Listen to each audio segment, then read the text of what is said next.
గతంలో ఇంటెలిజెన్స్ ఐజీగా పనిచేసి ప్రస్తుతం డీజీపీగా ఉన్న శివధర్ రెడ్డిని పిలిచినరా?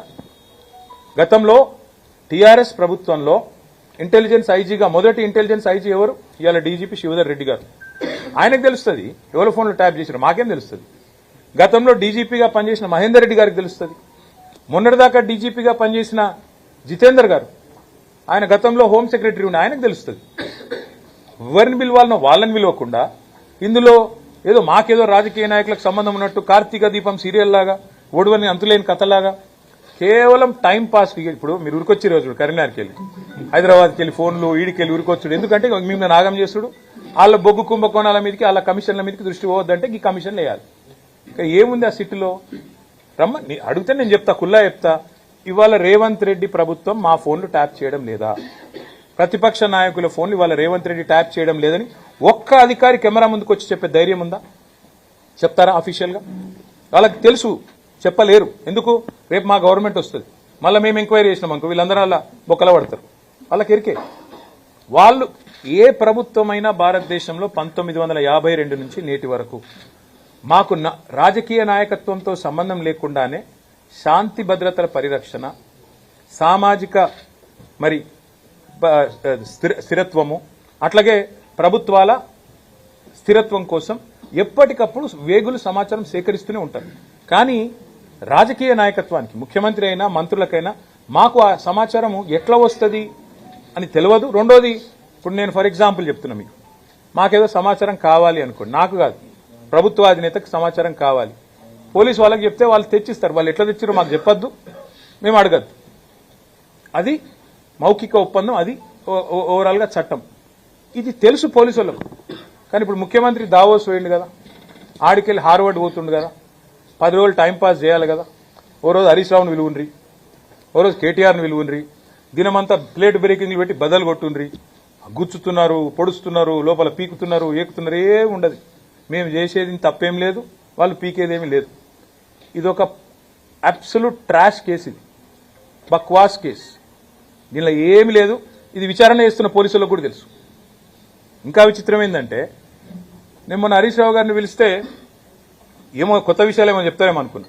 ఏం లేదు, అడిగిందే అడుగుడు, తిరుల మరల చేసి అడుగుడు, మరల తిరులేసి అడుగుడు. మమ్మల్ని కూడా రేపు గదే ఉంటుంది. టైంపాస్ చేసి సాయంత్రం వరకు మీడియా దృష్టి ఆకర్షించి, మీకు పాపం మీకు కూడా ఏదో ఒక వార్త మసాలా కావాలి కాబట్టి మీతో కూడా నడిపించి, దినమంతా ఆడో విజువల్, ఈడో విజువల్, ఆడో కెమెరా, ఈడో కెమెరా పెట్టి డ్రామా, అంత తప్ప ఏం లేదు. ప్రజలకు పనికొచ్చే ఒక్క పని ఈ ప్రభుత్వం ఈ 2 ఏళ్లలో చేసిందా? ఒక్క మహిళకు 2,500 రూపాయలు ఇచ్చిందా? దాని మీద చర్చ జరగద్దు.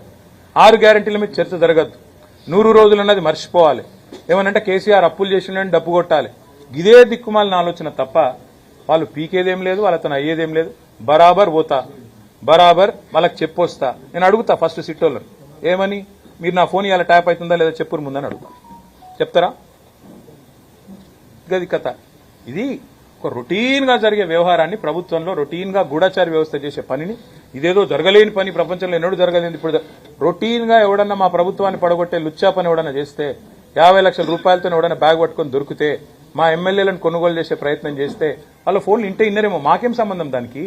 ప్రభుత్వాన్ని కూలగొట్టే పని ఎవడన్నా వెధవ చేస్తే, ఆ వెధవను అడ్డుకునే క్రమంలో ఆ వెధవ ఫోన్లు ఇంటే మాకేం సంబంధం? పోలీసుల పని అది. మేమేం చేస్తాం దానికి? మాకు సంబంధం ఉండదు. రొటీన్ ప్రక్రియ అంటున్నారు. రొటీన్ ప్రక్రియ అనే కంటే ముందు ఈ కేసు ప్రారంభ దశలో కేటీఆర్ కేంద్రంగా అనేక పుంకాలుగా వార్తలు వచ్చాయి. ఎవరు ఇచ్చినారు వార్తలు? సిరిసిల్లలో ఒకటి, ఇక్కడ సర్వర్ పెట్టారు, ఇక్కడ ఒకటి ఆఫీస్ పెట్టారు, అక్కడ అంతా పెట్టారు, అంతే కేటీఆర్ కన్సర్నల్ జరిగిందని చెప్పేసి. సోదర ఒక్క మాట అడుగుతా, ఒక్క నిమిషం సోదర, ఒక్క మాట మీరు అంటున్నారు కదా, అంటే మీరు అడిగేది ఇక్కడ పెట్టారు. నేను చెప్తాను సోదర, ఒక్క మాట చెప్పండి. మీరు నాకు 2 ఏళ్ళు అయింది కేసు ప్రారంభించి, ముంగడు చూడాలన్నా ఆయన అందంగా ఉన్నాడని అడుగు. ఇప్పుడు 2 ఏళ్ళు అయింది కేసు విచారణ ప్రారంభించి, 2 ఏళ్ళు అయింది కదా.